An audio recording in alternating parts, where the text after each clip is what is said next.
Every day, billions in international capital flow across borders. But the moment that capital strikes a sovereign boundary, it hits an invisible wall. What was once a predictable stream of investment fractures into chaotic patterns.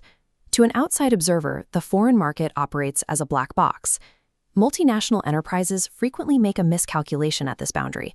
They project their domestic reality onto the target market, assuming the legal frameworks and regulatory physics that protected them at home will automatically apply abroad.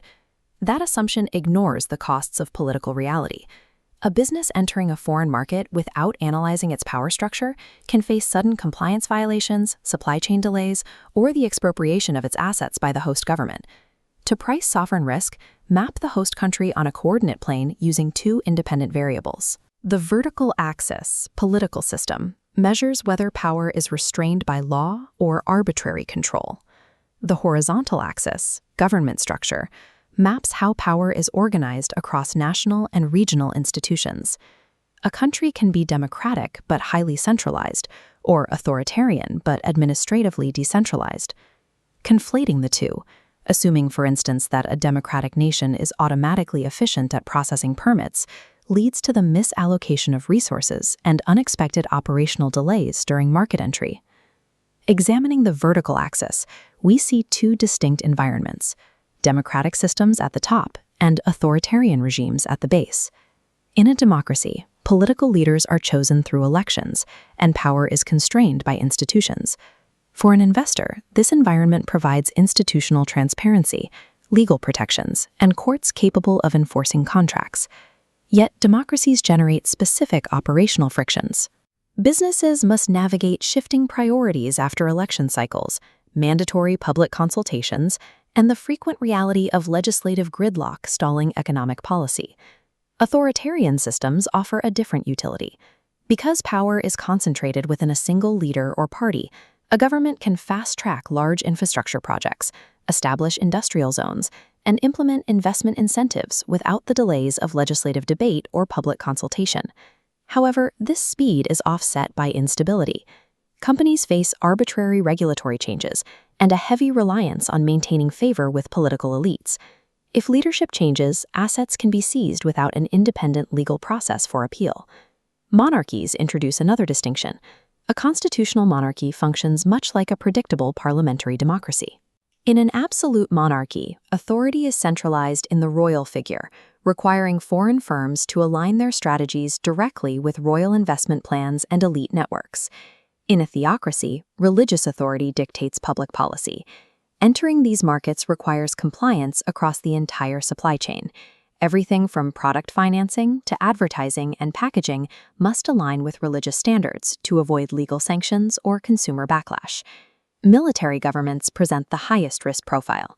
While armed forces might enforce order to attract investment in the short term, the underlying political instability frequently results in civil unrest and international sanctions. The vertical position on this matrix indicates the predictability of local laws and the ultimate legal safety of a multinational's hard assets. On the horizontal axis, we map administrative structure, ranging from unitary systems on the left to decentralized federal systems on the right. A unitary structure concentrates administrative authority in the national government. Local authorities only exercise powers specifically granted and controlled by the central state. For a foreign enterprise, this simplifies compliance. Taxation, licensing, and trade regulations are uniform. A product or procedure approved in the capital is legally sound nationwide.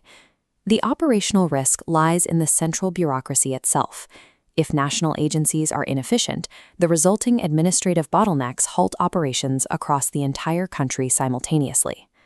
Federal systems divide power between the national government and regional authorities, such as states or provinces. This decentralization provides a strategic opportunity. Multinationals can optimize their facility locations based on targeted state tax incentives, infrastructure investments, or local labor laws. The trade-off is higher compliance costs. Because rules vary across state lines, a firm must conduct distinct legal analyses for every region in which it intends to operate. While the vertical axis secures your assets, the horizontal axis determines the administrative friction and the daily cost of remaining compliant. Inside each node is a legislative engine. To predict policy shifts, we have to look at the mechanics of how laws are passed within the host country. A presidential system offers clear executive authority, but if opposition groups control the legislature, businesses face gridlock over budgets and trade policy. A parliamentary system draws its executive directly from the legislature. A stable ruling majority can pass laws efficiently. However, if the government relies on a fragile coalition, disagreements on economic policy can trigger a government collapse, upending the regulatory environment. In a semi-presidential system, executive authority is shared. Multinationals must map this division to determine whether the president or the prime minister holds jurisdiction over foreign investment and trade regulations. Analyzing this legislative engine tells a corporation who holds the power to change rules and where policy roadblocks are likely to materialize. We can now apply this matrix to the selection of a market entry strategy. Institutional risk dictates how a firm chooses to deploy its capital. Markets in the top-level quadrant, democratic, unitary systems with high transparency, support maximum capital deployment. The uniform rules and secure property rights in this quadrant justify the financial exposure of establishing a wholly owned subsidiary or initiating direct foreign investment. Now look at the bottom half of the matrix, defined by authoritarian or military systems with elevated political risk. In these zones, corporations often avoid high-exposure models. To limit risk, they utilize joint ventures or licensing agreements. This allows them to leverage the local networks and elite relationships of partners who can navigate the political environment. There is also the constraint of ethical and reputational risk. Operating in high-risk political systems can trigger liabilities that are not visible on a balance sheet. A company might comply with the laws of a military regime, yet still face devastating reputational damage and consumer boycotts in its home market for being seen as supporting a repressive government. A market may appear profitable on a balance sheet, that its long-term viability depends on whether the entry mode accounts for the host country's institutional framework. Understanding how power is exercised and laws are enforced determines whether an investment remains an asset or becomes a liability.